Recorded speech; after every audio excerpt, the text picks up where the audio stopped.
మీరు చంద్రబాబు నాయుడు గారు జైల్లో ఉన్నప్పుడు మీరు ఓపెన్ అయ్యారు మీరు. సో ఇప్పుడు ఆయన బయటకొచ్చేసారు. సో మీ ఫ్యామిలీ అంతా ఎలా ఫీల్ అవుతా ఉంది? అంటే ఇది ఒక రకంగా చెప్పాలంటే మీకు అందరికీ ఒక సంబరం లాంటిది. ఆయన బయటికి రావటం అనేది 52 రోజుల తర్వాత జైలు జీవితం తర్వాత. సో మీరు ఎలా ఫీల్ అవుతున్నారు? చాలా హ్యాపీ ఫీల్ అవుతామండి. అంటే ఆయన ఏ ఎలిగేషన్స్తో అయితే ఆయన లోపల ఉంచారో ఆ ఎలిగేషన్స్ సంబంధించి ఏం చెప్తారు? అవి విచారణలో అంటే జ్యుడిషియల్ విచారణలో కోర్టు విచారణలో అవన్నీ వీగిపోతాయని నమ్ముతున్నారా? ఇది అక్రమంగా అరెస్ట్ చేశారు. ఫస్ట్ది ఏంటంటే ఆయనకి అవినీతి చేయాలనుకుంటే ఆయన అప్రోచ్ చేసేవారు. 95 నుంచి 2003 వరకు ఆయన సీఎంగా ఉన్నారు. అప్పుడే ఆయన అవినీతి చేసి ఆయన కావాలంటే మన హెరిటేజ్లో ఆ డబ్బులను తీసుకెళ్ళి హెరిటేజ్లో పడేసి హెరిటేజ్ని ఒకేసారి గ్రో చేసేవారు. ఆయన హెరిటేజ్ ఇప్పుడు చూడండి చాలా టైం పట్టింది గ్రో అవడానికి. ఎందుకంటే లీగల్గా మాయం చేస్తున్నారు బిజినెస్ అయితే స్టెప్ బై స్టెప్. ఎందుకంటే ఒకేసారి బిజినెస్ గ్రో అవ్వండి, ఇట్ టేక్ సమ్ డికేట్స్ చేసి పడితే అలా. So step by step grow చేసుకుంటా ఇప్పుడు బాగా స్టేబుల్ అయ్యారు. హెరిటేజ్ బాగా పేరు ప్రఖ్యాతులు సంపాదించింది, బాగా బిజినెస్ గ్రో అయింది.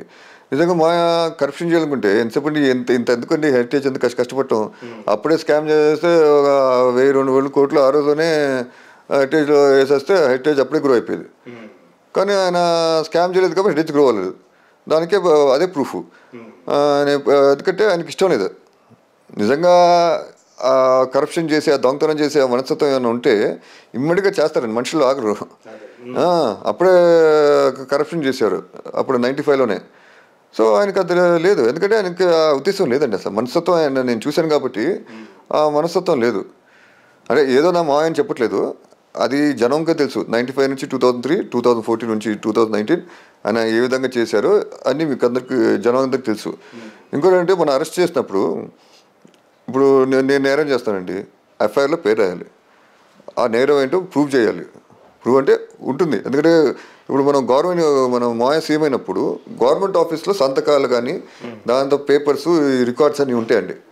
ఆ రికార్డ్స్ ముఖ్యమంత్రి నుంచి వెళ్ళిపోయిన తర్వాత కూడా వచ్చే నెక్స్ట్ ముఖ్యమంత్రి కూడా అవన్నీ ప్రూఫ్స్ ఉంటాయండి. దాన్ని ట్యాంపర్ చేయలేదు. సో ఈ ప్రూఫ్స్ అని బయటపెట్టచ్చు. అందులో ప్రూఫ్స్ చూపించారని చూపలేదు, ఎందుకంటే ప్రూఫ్స్ లేవు కాబట్టి. వాళ్ళ అక్కడ ఆఫీస్లో ఉంటాయని ఇష్టం అంటే ఫైల్ గిప్పటాలు ఉండవు. ఎందుకంటే చాలా ఇంపార్టెంట్, అది స్కిల్ డెవలప్మెంట్ కేసు. అది ఇంకా ట్యాంపర్ ఇదండి ప్రూఫ్స్, అది ఇంకా పెద్ద నేరం అవుతుంది.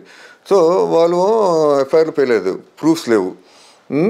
36 నిందితుడు 37 ఇది ఎందుకుంటండి దాని కింద అక్యూజ్డ్ కింద పెట్టారు. దాంతో గవర్నర్ సంతకం లేదు. Without governor, without FIR how can they arrest him? ఏదో లేదండి, అరెస్ట్ చేసేద్దాం, జైలు వేసేద్దాం. ఆయన వాళ్ళకి తెలుసు ఇక్కడేం కరప్షన్ జరలా, ఆయన కేసు ఇరికిద్దాం అని చెప్పి ప్లాన్ చేశారు. చేసి ఆయన జైలు బాగా సక్సీడ్ అయ్యారు ఆ విషయంలో. ఇది లాస్ని అతిక్రమించి అబ్యూస్ చేసి జైలు వేసేసారు. తర్వాత ఏదో ఇరికిచ్చాలని చూశారు. సో ఆయన చేయలేదు కాబట్టి లక్కీగా బయటపడారు. ఇంకో ఇంపార్టెంట్ విషయం చెప్పాలనుకుంటాను. ఏమన్నారంటే 358 కోట్లు స్కామ్ చేసిందన్నారు. తర్వాత మళ్ళీ వచ్చేమో జడ్జి అడిగితే మళ్ళీ ఒకసారి జడ్జి చెప్తే 358 అన్నారు. మళ్ళీ వస్తే 27 కోట్లు అన్నారు. వాళ్ళకి ఇది లేదు, క్లారిటీ లేదు. ఇంకోటి ఏంటంటే 27 కోట్ల స్కామ్ అంటే అది ఎవరైనా అవుతారండి. అంటే రూపాయిగా స్కామ్ చేసినా స్కామే. నేను ఆ డబ్బులు గురించి చెప్పట్లేదు. కానీ కామన్ సెన్స్గా ఆలోచిస్తే చంద్రబాబు ఇక్కడ హెరిటేజ్లో 100 కోట్లు సంపాదిస్తున్నారు. ఆయనకి ఎందుకండి ఈ అంటే 27 కోట్ల స్కాము? మామూలు కూడా అంటే మన మిడిల్ క్లాస్ వాళ్ళు ఈ మధ్య అపార్ట్మెంట్స్ కల్చర్ చాలా వస్తున్నాయి, విలాస్ కడుతున్నారు. సో చాలామంది ఏం చేస్తున్నారంటే రియల్ ఎస్టేట్ పనులు చేస్తున్నారండి. రియల్ ఎస్టేట్గా డబ్బులు వేయటం, అందులో పెట్టుబడి పెట్టడం, ఇన్వెస్ట్ చేయటం, ఇవన్నీ చేసి ఈజీగా 50-60 కోట్లు 40-50 25 అలా సంపాదిస్తున్నారు. సో మాయాకి తలుచుకుంటే రియల్ ఎస్టేట్ పెట్టుకుంటే ఆయనకి ఎంతో 100 కోట్లు వస్తాయి. ఈ 27 కోట్లకి ఎందుకండి స్కాము? మాయ అంత పెద్ద ముఖ్యమంత్రి, 14 సంవత్సరాల ముఖ్యమంత్రి, అపోజిషన్ లీడర్, అంత పేరు ప్రఖ్యాతులునే ఎందుకు ఈ 27 కోట్ల కోసం స్కామ్ అని చేస్తారండి చంద్రబాబు నాయుడు గారు? చేస్తే 10,000 20,000 చేయాలి. సో ఇవన్నీ బేస్లెస్ అండి. ఏదో బురద జలాలి, నాశనం చేయాలి. ఇంకోటి వచ్చే ఎలక్షన్స్లో చంద్రబాబు నాయుడు ఉండకూడదు, వన్ సైడ్గా రిగ్గింగ్ చేయాలి, లోకేష్ని గారు అరెస్ట్ చేయాలని చూశారు. అందరినీ వేసేస్తే జైల్లో లీడర్స్ ఉండరు, బాలకృష్ణ ఒక్కరే మిగిలిపోతారు, ఒక సైడ్ రిగ్గింగ్ చేస్తే అయిపోతుంది అని చెప్పి ప్లాన్ చేశారు. అది వాళ్ళకి బెడేసి కొట్టింది. సో ఇది అక్రమం అరెస్ట్. దీనికి నేను ఖండిస్తున్నాను. యాక్చువల్లీ ఇది న్యాయం గెలిచి ఆయన బయటకు వచ్చారు. అదండి. సో ఆయన ప్లాన్ ఆఫ్ యాక్షన్ ఎలా ఉండబోతోంది అంటే నెక్స్ట్ ఎలక్షన్స్ సంబంధించి మీ యొక్క ప్రెడిక్షన్ ఏంటి?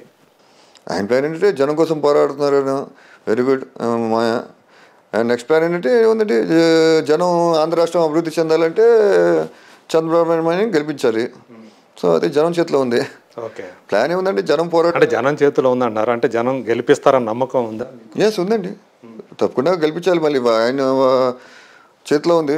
తెలుగుదేశం పార్టీకి పవన్ కళ్యాణ్ గారు కూడా సపోర్ట్గా వచ్చారు. సో ఆ పొత్తు కూడా ఉంది.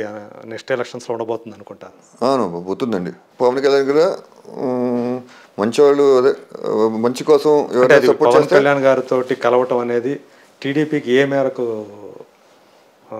లాభం చేకూర్చుద్దని మీరు అనుకుంటున్నారు? అంటే టీడీపీ సొంత క్యాడర్ ఉందండి, సొంతంగా వెళ్ళినా గెలుస్తాం. వేరే పార్టీలు కూడా మంచి కోసం వస్తే పొత్తు పెట్టుకుంటామండి, వాళ్ళు కొంచెం సీట్లు ఇస్తాం. ఇప్పుడు నిజంగా చెప్పుకుంటే టీడీపీ ఇప్పుడు సొంతంగా వెళ్ళినా గెలుస్తుంది. కానీ పవన్ కళ్యాణ్ గారు సపోర్ట్ చేస్తాను జనం కోసం, ఆయన గారు పాలిటిక్స్లో వచ్చారు, నా పార్టీ గారు ఉండాలి అని చెప్పి ఉద్దేశంతో ఆయన ముందుకు వస్తున్నారు. అండి అదే చంద్రబాబు నాయుడు గారు జైల్లో ఉండటం వల్ల అప్పుడు సంక్షోభ స్థితిలో సపోర్ట్గా వచ్చారు. అవును చెప్పండి, దట్స్ వెరీ గుడ్ అండి. సంక్షేమ స్థితిలో మంచి వ్యక్తి కోసం, మంచి చేసిన వ్యక్తులు కష్టకాలంలో ఉన్నప్పుడు ఆయన నేనున్నాను మీకు అండగా అని చెప్పి ముందుకు వచ్చారు. మీరు కూడా యాక్టివ్గా పార్టిసిపేట్ చేస్తారా? నెక్స్ట్ మా అన్నారు, బాలబాబు అన్నారు, లోకేష్ ఉన్నారు, వీళ్ళు ముగ్గురు చాలు. మీరేదో మీ మధ్య మాట్లాడినట్టు చూశాను. అంటే ఫస్ట్ ఇప్పుడు చంద్రబాబు నాయుడు గారు ముఖ్యమంత్రి అవుతారు, తర్వాత ఆయన తర్వాత బాలకృష్ణ గారు, ఆ తర్వాత నారా లోకేష్. నిజమేనా అది? అంతే కదండి. ఇప్పుడు నెక్స్ట్ చంద్రబాబు తర్వాత బాలబాబు సీనియర్ బాలబాబు తర్వాత లోకేష్. ఎస్, వాళ్ళ సమర్థవంత నాయకులు. బాలబాబాయ్ చంద్రబాబు మీకు నేను ప్రత్యేకంగా చెప్పగల. ఇలా మీరు అనటం వల్ల అంటే మొత్తం వీళ్ళైనా పాలించేది, ఈ కుటుంబమేనా, వేరే వాళ్ళకి ఛాన్స్ ఇవ్వరా, ప్రజాస్వామ్యం లేదా అని కొంతమంది ట్రోల్ చేస్తున్నారు కదా? లేదు, ఎందుకు లేదు. మనం చూడండి, మన తెలుగుదేశం పార్టీ ప్రెసిడెంట్ని ఆంధ్ర సైడ్ని మన వాళ్ళు ఎర్రమనాయుడు గారి బ్రదర్ని అచ్చెన్నాయుడు గారిని చేశారు. అచ్చెన్నాయుడు గారు చేశారు, అంతకుముందు ఇంకా చేశారండి. సో అలా కాదండి. జనం ఇప్పుడు వేరే వాళ్ళు న్యూట్రల్ వాళ్ళైనా పెట్టమన్నా పెడతామండి.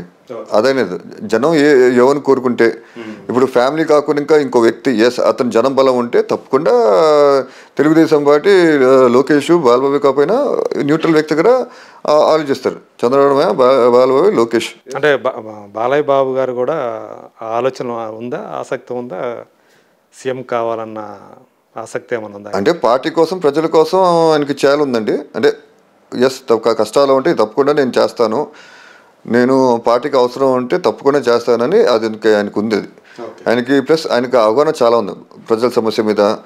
అంతే, నాలెడ్జ్ ఉంది బాగా. ఆయనకి అవకాశం రాలేదు, వస్తే మాత్రం ఆయనకి బయట పెడతారైనా. సో దాంతోనే మనం అందరూ ఆశ్చర్యపోతాం.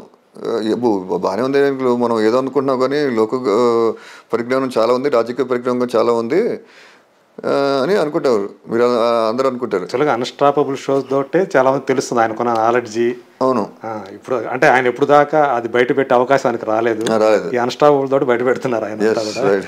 చాలా విషయాల మీద ఆయనకి మంచి అవగాహన ఉంది, తెలుస్తూ ఉంది. అవును, ఆయన 82 నుంచి పార్టీలో పార్టీ చాలా యాక్టివ్గా ఉంటున్నారు. ప్రతిసారి క్యాంపెయిన్ చేస్తున్నారు, అక్కడ ప్రజల సమస్యలు తెలుసుకుంటున్నారు.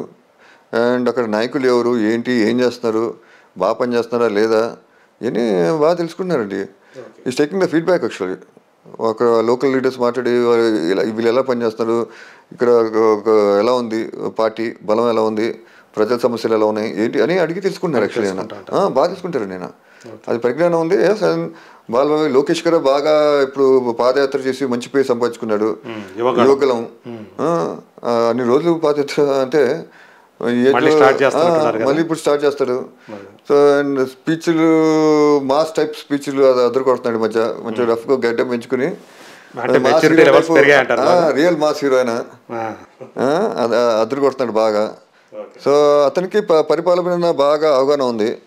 ఆయన ఐటీ మినిస్టర్గా ఉన్నప్పుడు పంచాయతీ శాఖ మినిస్టర్గా చేసినప్పుడు ఆయన బాగా అద్భుతంగా చేశారు.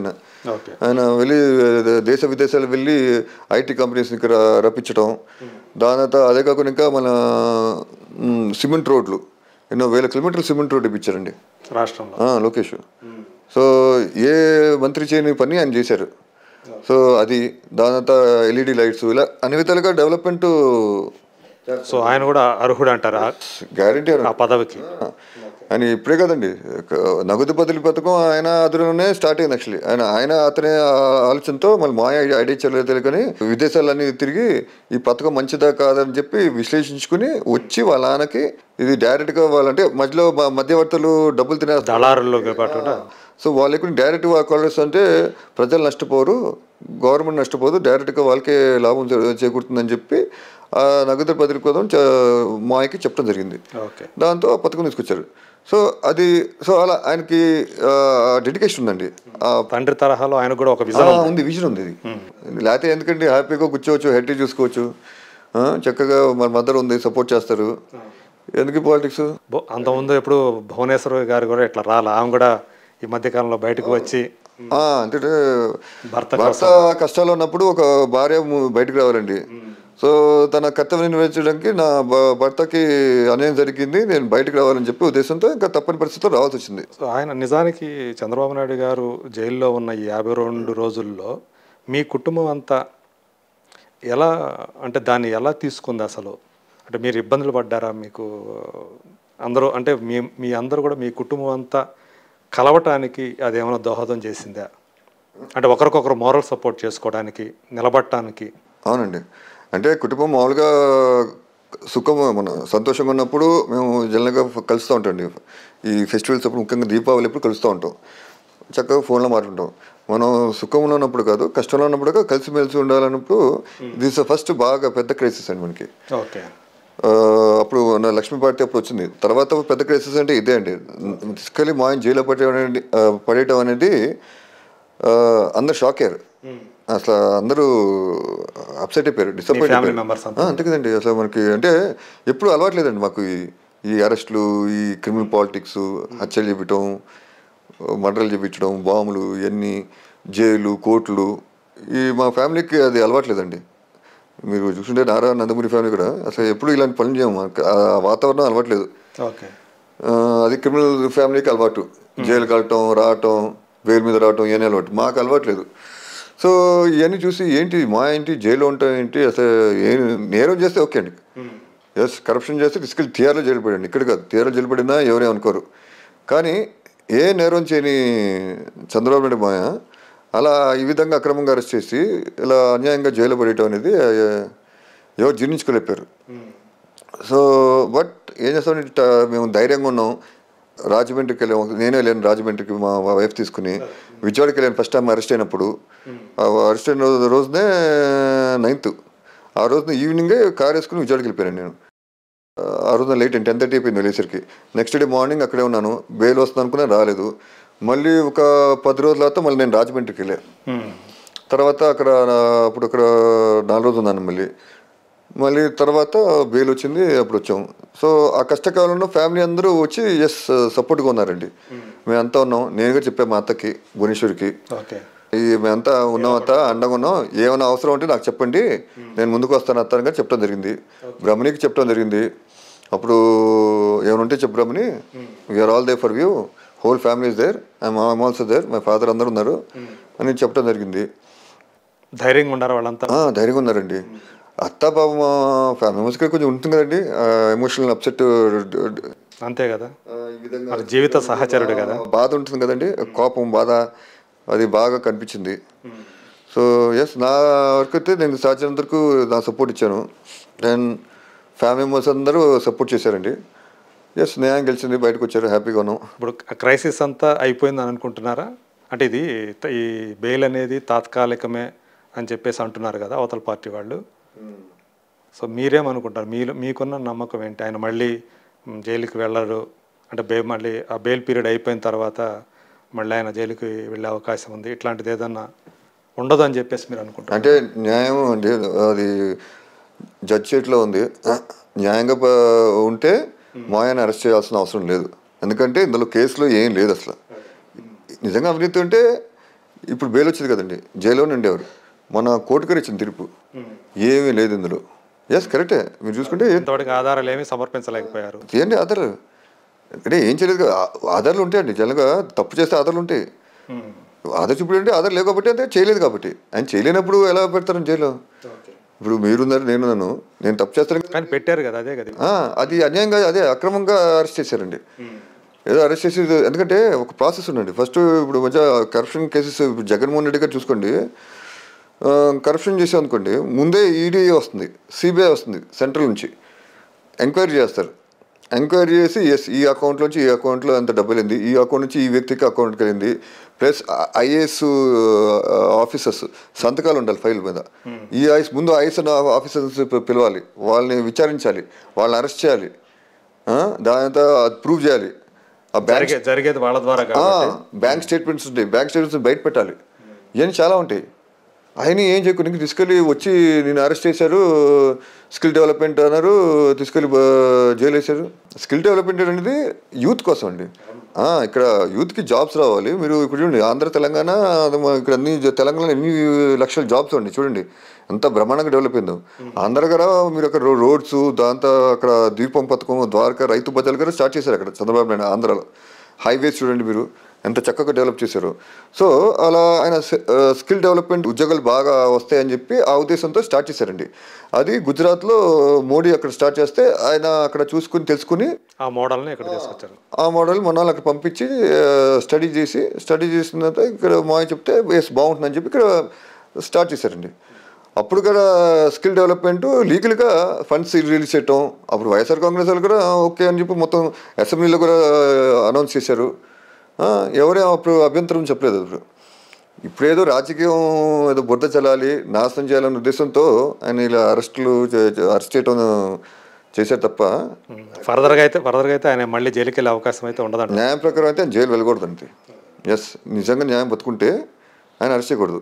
ఈ దొంగ మేనేజ్మెంట్కు వ్యవస్థలు మేనేజ్ చేసి అని చేస్తే నేను అది దేవుడే చూసుకోవాలి.